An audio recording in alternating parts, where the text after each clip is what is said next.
오늘 본문 말씀은 이사야 16장 1절에서 14절 말씀입니다. 같이 교독하도록 하겠습니다. 모압 백성아, 예루살렘의 통치자에게 어린 양들을 조공으로 보내라. 셀라에서 광야를 거쳐 나의 딸 시온산으로 조공을 보내라. 있을 곳이 없어 날아다니는 새들처럼, 털린 둥지에서 흩어진 새끼 새들처럼 모압의 여인들이 아르노니 나루토에서 헤맨다. 그들이 유다 백성에게 애원한다. 우리가 어떻게 하여야 할지 말하여 주십시오. 우리를 위하여 중재하여 주십시오. 뜨거운 대낮에 시원한 그늘을 들이우는 나무처럼 우리가 그대의 그늘에서 쉴 수 있도록 보호하여 주십시오. 우리는 피난민입니다. 아무도 우리를 해치지 못할 곳에 우리를 숨겨 주십시오. 우리가 이 땅에서 살도록 허락하여 주십시오. 우리를 죽이려고 하는 자들에게서 우리를 보호하여 주십시오. 폭력이 사라지고 파괴가 그치고 압제자들이 이 땅에서 자취를 감출 것이다. 다윗의 가문에서 왕이 나와 신실과 사랑으로 그 백성을 다스릴 것이다. 옳은 일이면 지체하지 않고 하고 정의가 이루어지는 것을 보여줄 것이다. 유다 백성이 대답한다. 우리는 모압이 교만하다는 소문을 들었다. 그들이 매우 교만하고 오만하고 거만하여 화를 잘 내지만 사실 그들은 허풍뿐이라는 것도 들어서 알고 있다. 그러면 모압 백성은 그들이 당하는 고통을 못 이겨서 통곡할 것이다. 기라레셋에서 늘 먹던 건포도빵을 그리워하며 슬피 울 것이다. 헤스본의 밭과 신마의 포도원이 항무지가 되나니 여러 나라 군주들이 즐겨 마시던 포도주의 산지가 아니던가. 한때는 포도나무 가지가 저 멀리 야셀에게까지 뻗어나가고 동쪽으로는 광야에까지 퍼져나가고 서쪽으로는 그 싹이 자라서 사해 너머로까지 뻗어가더니 야셀이 울듯이 내가 통곡한다. 말라 비틀어진 신마의 포도나무를 두고 통곡한다. 헤스보나 엘르알레아, 나의 눈물이 너를 적신다. 여름 과일과 농작물을 거두는 너의 흥겨운 소리가 너에게서 그쳤구나. 이제 기름진 밭에서 기쁨도 사라지고 즐거움도 사라졌다. 포도원에서 노랫소리가 나지 않고 기뻐 떠드는 소리도 나지 않고 포도주 틀에는 포도를 밟는 사람도 없다. 내가 그 흥겨운 소리를 그치게 하였다. 모압을 생각하니 나의 심장이 수금줄이 튀듯 떨리고 기라레셋을 생각하니 나의 창자가 뒤틀린다. 모압 백성이 산당에 올라가서 제사를 드리고 그 성소에 들어가서 기도해도 아무 소용이 없을 것이다. 이것이 전에 주님께서 모압을 두고 하신 말씀이다. 그러나 이제 주님께서 이렇게 다시 말씀하신다. 3년 기한으로 머슴살이를 하게 된 머슴이 그 횟수를 세듯이 이제 내가 3년을 센다. 3년 안에 모압의 영화가 그 큰 무리와 함께 모두 능욕을 당할 것이며 남은 사람이야야 얼마 되지 않아 보잘것이 없을 것이다. 아멘. 오늘 본문에 대한 여러 의견들이 있지만 본문의 배경을 기원전 722년 아수르의 사르곤 2세가 북이스라엘을 병합시키고 그 세력을 확장했을 때로 본다면 당시 유다는 아하스 왕 말기였을 겁니다. 그리고 유다나 모압 모두 팽창한 아수르와 사실상 국정을 맞대고 있는 상황이었죠. 그래서 아수르의 조공을 바치는 봉신국의 상태였다고 볼 수 있습니다. 이후 유다는 히스기야 왕이 되면서 서서히 아수르의 세력에서 벗어나려고 하였고 모압은 여전히 움직이지 못한 채 국가의 힘이 서서히 일려져 가고 힘이 사라지던 그런 상태였죠. 모압은 공식적으로 바벨론에 의해 멸망을 하지만 요세푸스의 의견에 따르면 이미 게달 같은 아라비아 유목민들에 의해 힘을 잃고 사실상 이미 와해되고 있었습니다. 나라가 이런 상태로 서서히 망해가고 있었다면 그 속에 있는 백성들의 삶이란 말도 못했겠죠. 이런 상황 가운데 선지자 이사야는 주변 국가들의 압박 속에 있는 모압 백성에게 말하길 예루살렘 통치자에게 어린 양을 조공으로 바치더라도 몸을 의탁하라고 하는 겁니다. 이미 있을 곳이 없어 날아다니는 새들처럼 털린 둥지에 흩어진 새끼 새들처럼 모압 여인들이 아르논 나루토에서 헤맨다는 겁니다. 아르논은 모압의 북부에 있는 계곡에 있는 그 지역입니다. 모압 백성들이 유다 백성에게 말하길 우리가 어떻게 하여야 할지 말해달라고, 우리를 위해 중재해달라고 말하고 있는 겁니다.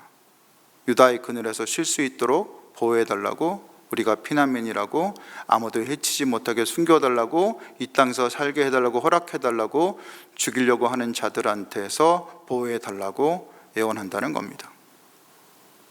그런데 이런 이사야의 말이 성경에 쓰여 있긴 하지만 상식적으로 이해가 되지 않는 것은, 어찌 나라에 국력이 없어서 헤매던 백성들이 조공을 바치면서까지 가야 되는 나라가 그 작은 유다 같은 힘없는 나라라는 겁니까? 선지자가 유다 사람이라서 그랬을까요? 그래서 여전히 크고 여전히 힘이 있는 애국 같은 나라에 가서 의지하라고 하면 상식적인데, 아무리 자기 나라라고 해도 유다 같은 작은 나라, 그들도 지금 조공을 아수르에게 바치고 있는데 그들에게 가서 의지하라고 하는 것은 이상한 논리잖아요. 근데 이사야는 그렇게 하라는 겁니다. 사실 지금의 우리도 세상을 살아가려면 좀 힘있고 돈 있는 사람들하고 관계도 트고 덕도 좀 얻으려고 그렇게 하고 웃기도 하고 밥도 사고 하지, 아무 힘없는 사람에게 뭘 잘 보이려고 하지는 않잖아요. 그런데 성경은 그게 아니라는 겁니다. 이사야는 모압에게 말하는 겁니다. 똑같이 힘없는 유다에게 조공을 바치면서라도 의탁하라는 겁니다. 말씀의 내용은 모압 백성이 유다에게 보호해달라고 애원하고 있다고 전하기는 하지만, 사실상 모압아 그렇게 애원해라고 명하고 있는 거죠. 그 이유가 4절 후반부터 나오는 내용입니다.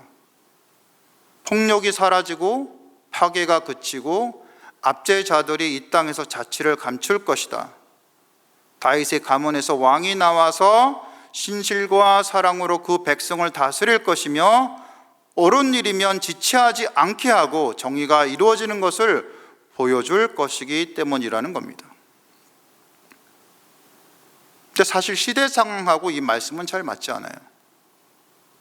여기서 다윗 가문에서 나온 왕은 히스기야로 볼 수도 있지만, 사실 히스기야 시대 유다는 큰 환난을 겪었죠. 예루살렘을 제외한 전 국토가 아수르에게 짓밟히고 유린됐지요. 그러니까 만약에 모압 백성이 의탁했다면 아무도 살아남지 못했을 겁니다. 그러니까 여기서 이사야는 왕이신 예수님이 시온에 오심을 드러낸다고 할 것입니다. 비록 겉보기에는 똑같이 작고 못난 시온이지만 그곳에 계신 하나님을 의지할 때 그분이 너희들의 피난처가 된다는 겁니다. 우리가 눈으로만 보는 세상이 다가 아니고 하나님 나라가 존재하기 때문에 여전히 존재하는 그분의 나라가 임하시는 곳에 평강과 안전이 있다는 겁니다. 이것이 이사야가 모압에게 말하고 싶었던 것이죠. 6절에서 8절까지 이사야는 유다 백성이 대답하는 형식으로 모압의 문제를 거론합니다. 모압이 교만하다는 겁니다. 그들이 매우 교만하고 오만하고 거만하여서 화를 잘 내는 자들이라는 겁니다. 그들은 포도 농사를 잘했고 포도주의 산지로 건포도빵을 즐겨 먹었는데, 이렇게 모압은 자신들이 특산물인 포도와 건포도 떡 등을 바탕으로 부를 쌓았고 강대국을 의지하며 현실에 안주했습니다.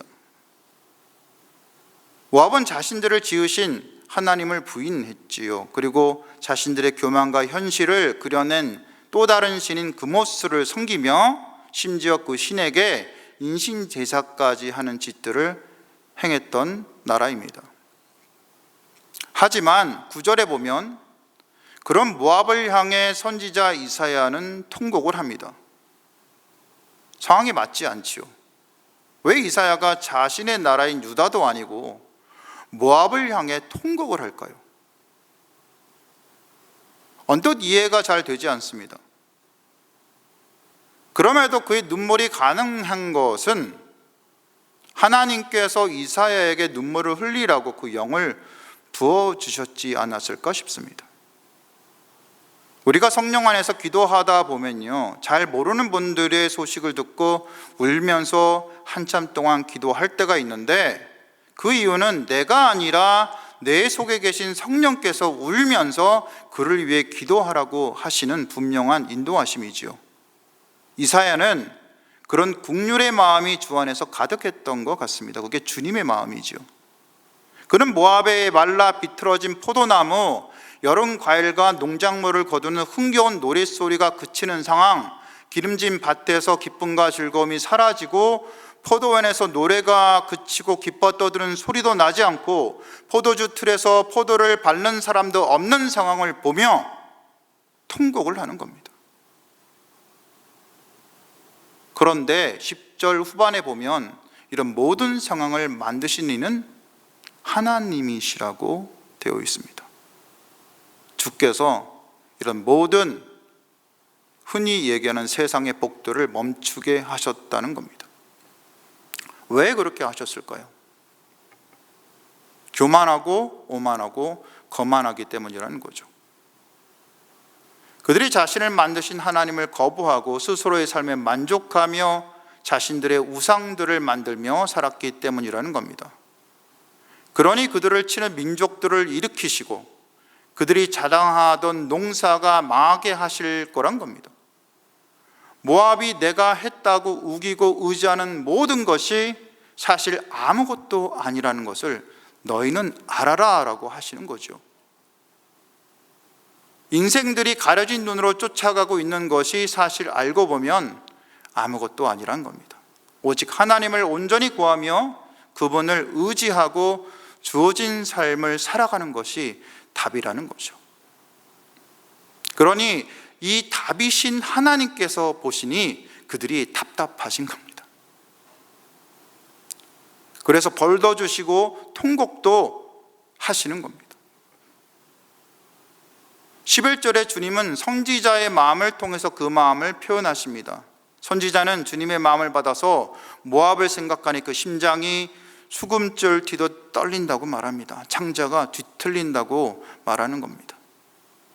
그들이 주님을 찾지 않고 산당에서 자신들의 신 그모스에게 제사를 드리고 기도해도 아무 소용이 없을 거라는 겁니다. 그들이 잘못 알고 있다는 거죠. 자신들이 신이라고 믿고 있는 그모스는 그냥 사실 우상이고 없는 존재이죠. 여전히 모압을 다스리고 보살피는 신은 그들이 자신들이 신이 아니고 유다의 신이라고 믿고 있는 그 여호와 하나님이라는 겁니다. 여기서 우리가 고민해야 할 것이 있습니다. 모압이 하나님을 유다의 신이라고 여기는 엄청난 무지가 단지 모압에게만 있는 게 아니라 우리에게도 있을 수 있다는 겁니다. 주님은 교회에 갇혀 있으신 분이 아니지요. 우리 삶의 모든 곳을 다스리시는 분이지요.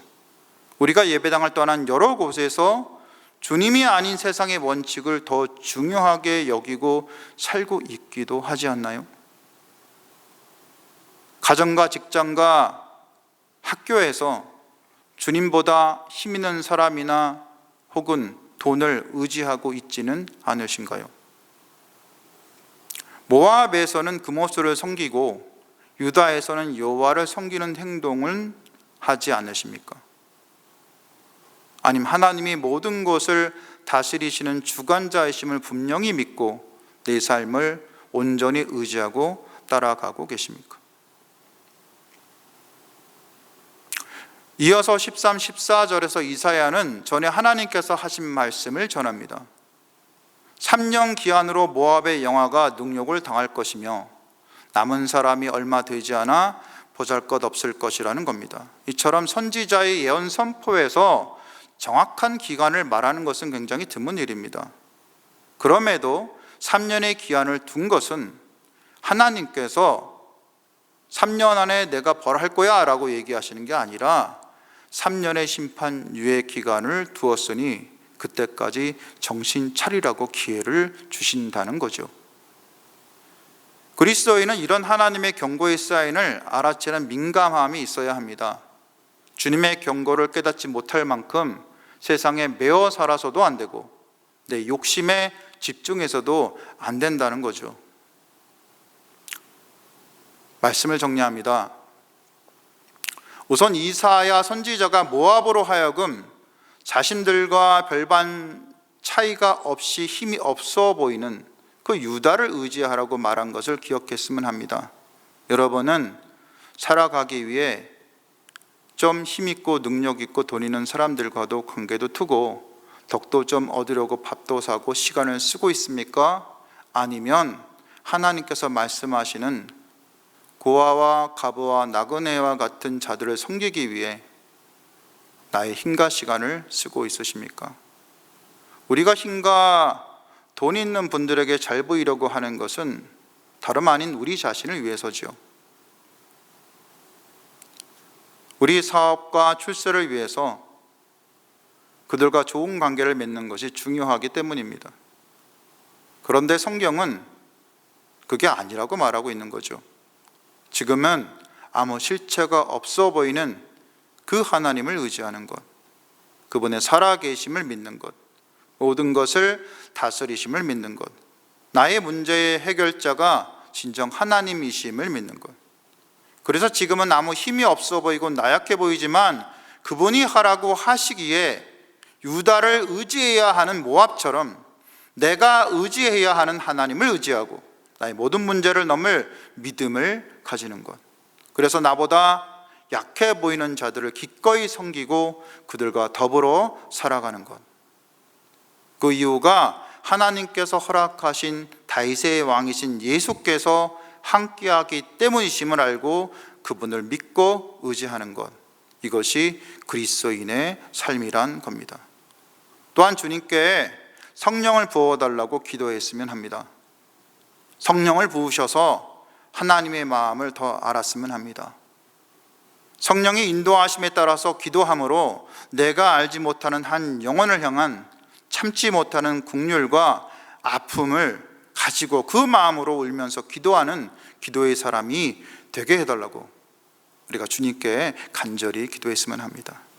이 기도를 하고 살아간다면 우리는 기도로 세상을 하나님과 동역하는 그런 기도의 사람의 삶을 살아갈 수 있을 겁니다. 참으로 그 기쁨을 저와 여러분이 모두 누렸으면 합니다. 이 설교를 들으시는 모든 분들이 참 하나님을 알고 오직 그분만을 의지하며 기도로 그분과 동역하는 분들이 모두 되시기를 주님의 이름으로 축원드립니다. 오늘 말씀을 넣고 먼저 기도하시겠습니다. 하나님께서는 참 이사야 선지자로 하여금 정말 힘이 없어 보이는 유다를 의지하라고 모압에게 선언하라고 하시는 거죠. 우리 주변에 힘이 없어 보이지만 정말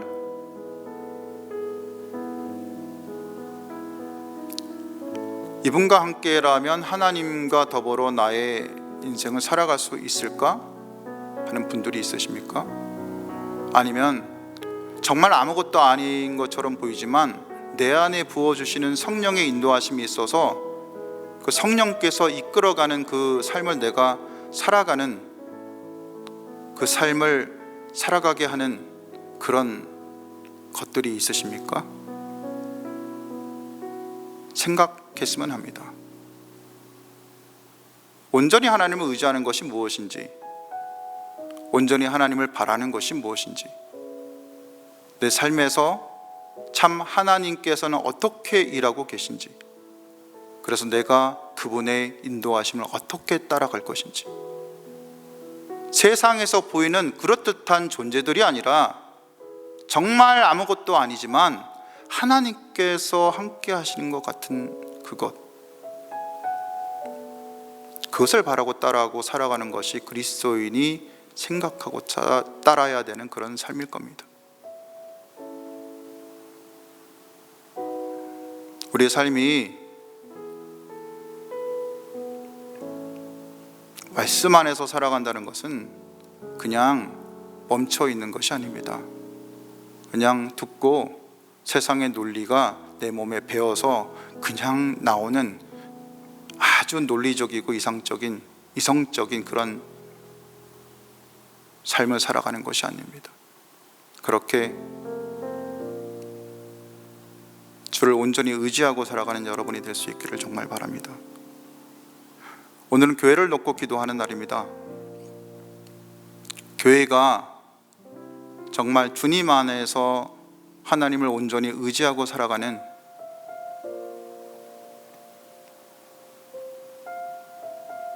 참으로 예수 그리스도가 계시고 함께 하시는, 그래서 그 주님으로 인하여서 우리가 변화되고 바뀌어나가는 우리 교회가 되었으면 좋겠습니다.